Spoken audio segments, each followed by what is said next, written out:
So Aaron Rodgers says he may not be a Packer forever.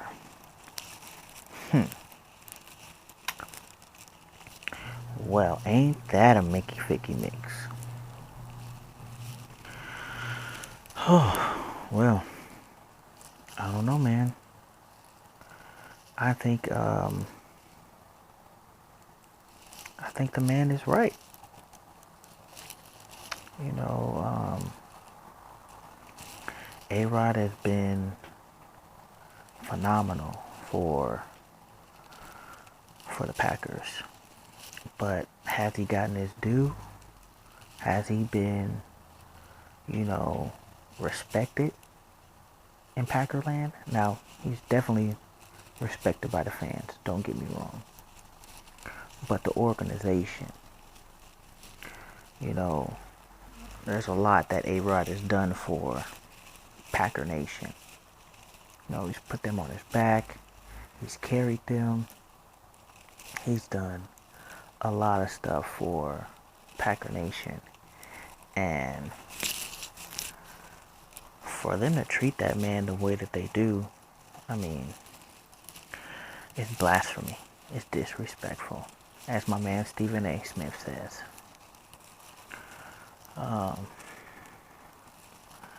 I don't know, man. This may be ugly. We may have a Brett Favre situation all over again if y'all guys can remember when they drafted A-Rod. When he first came in and they still had Brett Favre. And Brett Favre didn't take too kindly to that. He was,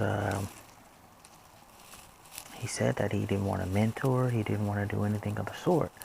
Now, I don't know if A-Rod feels that he's gonna, go to those lanes by not mentoring Jordan Love, but I just can't believe that they didn't pick a wide receiver in the first round. I mean, yeah, they got Devontae and all, but come on, bro. Like, you got to help A-Rod out. You mean to tell me you couldn't have gone and got him another weapon? Now, let's say this. Let's say, Antonio becomes free from all his chaos and crap that's going on in his life right now. Let's say that the NFL, clears him of all those allegations. I don't think that's going to happen, but I could be completely wrong. But in my eyes, if it walks like a duck, it's a duck when it comes to Antonio. Okay? But hey, let's say that just for Pete's sake, let's just say that he does get cleared from all his chaos, his allegations. Should the Packers go after him? Should they add Antonio to that locker room? I mean, I know he loves Tommy, but he ain't coming to Tampa, and I'm a Tampa fan. I'm telling you that. Bruce already said that ain't happening.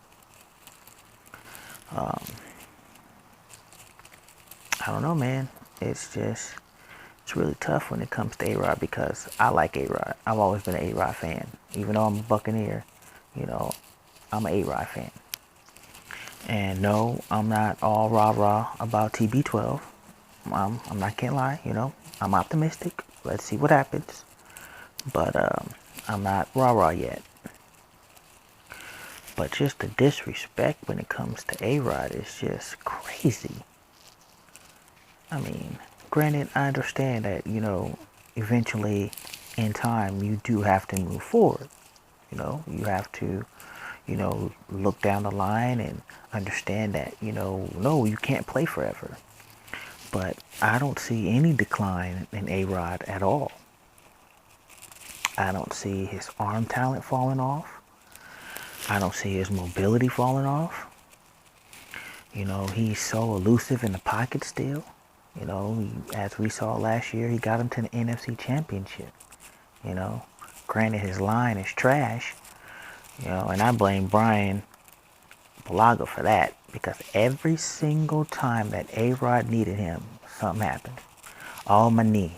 Oh, my calf. Oh, my back. Something. You know, he copped out, and then what does he do? Go and leaves at the end of the season. So, you know, if A-Rod had a better line, I believe that he probably would have 1 to 2 more championships if they would have gave him another weapon. You know, another tight end, another wide receiver. Don't get me wrong, I get it. You know, that he had Jimmy Graham, but Jimmy Graham ain't been the same since he left the Saints. Trust me, I know. You know, he went over to Seattle and he was aight. He wasn't that great. You know, from the looks of it, it definitely looks like the Saints won that trade. But, you know, just, I mean, how can you not build around A-Rod all these years? I mean, he's going through the same old, same old. He went through it with McCartney. Now he's going through it with McFlay. You know, yeah, you know, the offense looked a little better. You know, he's throwing the ball downfield more. But the weapons, man. The man ain't got no weapons. And that's what kills me. That's what seriously kills me. How can you not build weapons around this man? I mean, he's arguably one of the best quarterbacks in NFL history. How can you not want to put weapons around him? It's crazy. It's so crazy. You know, I was sitting there watching, you know, First Take. That's one of the shows that I watch, and, you know, they were arguing about it. You know, you already know how Stephen A feels about him. What did you call him? That's a bad man. And I tell you what, man, if A-Rod says, you know, he ready to bounce in a year or two, and Tommy Boy is ready to hang it up, go get him, Brucey. Go get him. You know, granted, I'm sure he'd probably want to go to San Francisco because, you know, hometown kid. You know, but come on down to TB. We'll definitely take you. So those are my thoughts on you know, this whole A-Rod situation. I'm getting ahead of myself, thinking about Tom Brady. But you know, you guys let me know what you think. Let me know what you think about this video. Hit the like button. Hit the subscribe button. Subscribe so you can get more content on these type of videos, because trust me, I got some good stuff coming. Since we're going to eventually be getting back to sports, there'll be more videos for me to make. So please hit the like button. Let me know what you think. Comment in the comment box. Thank you guys. I appreciate you all. Have a blessed day.